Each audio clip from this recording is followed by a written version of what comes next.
Multitasking. We all do it. We think we can Twitter in front of the television and do our email while we're talking on the phone, etc. But Maria Gonzalez, the co-author of The Mindful Investor, believes that multitasking is counterproductive. Welcome back, Maria. Thank you very much. So you're opposed to multitasking. It's not that I'm opposed to it. I just know that it doesn't work. There has been a significant amount of research for a very long time that has told us that multitasking doesn't work.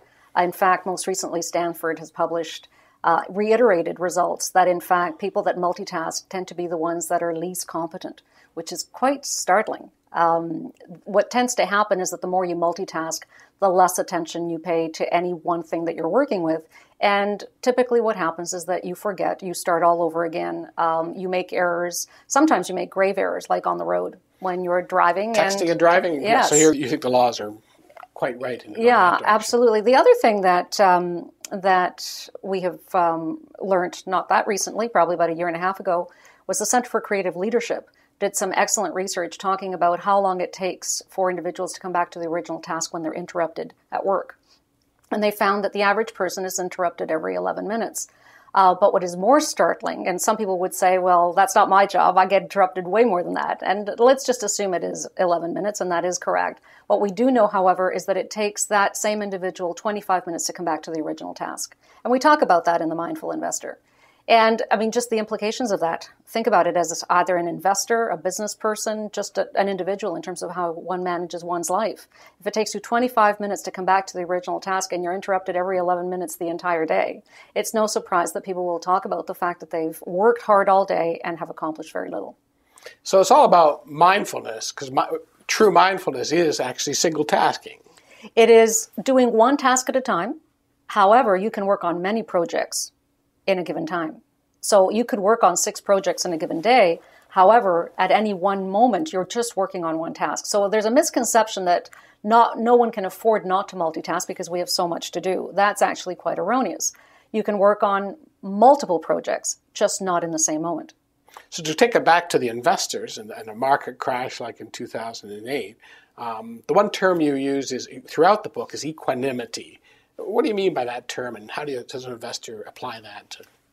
Actually, equanimity is a technical term to mindfulness, and what it means is it's a gentle matter-of-factness. It's an acknowledgement that whatever is, that we essentially don't resist what we cannot change. So that has 2 levels of material around that. One is, if what is arising within us is fear or greed or whatever else, it's an acknowledgement of what that is and being aware of that and able to make decisions much more clearly based on that.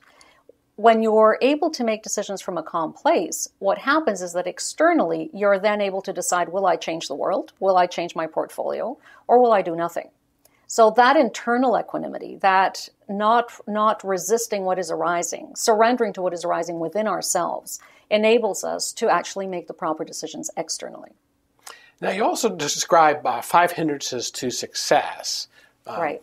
Successful investing, successful business, whatever it be. Can you go through a couple of those anyway? Yes. The hindrances themselves are attachment, aversion, ignorance, confusion, and delusion. That's one. Envy and jealousy is another, and pride is the last one.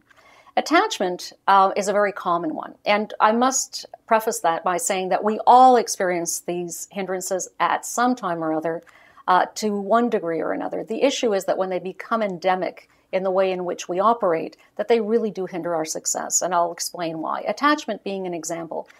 With attachment, you can be attached to essentially having a certain amount of wealth or having a certain amount of expenditure, as an example. And it may not be based on anything realistic. It may just be based on greed. It may be based on the fact that someone else has it and you would like to be able to have it. You were talking about the subprime mortgage crisis in the States and people who really couldn't afford big houses wanting them and therefore getting them because people would let them have them. Exactly. And in that case, you're looking at attachment. You're also looking at envy and jealousy.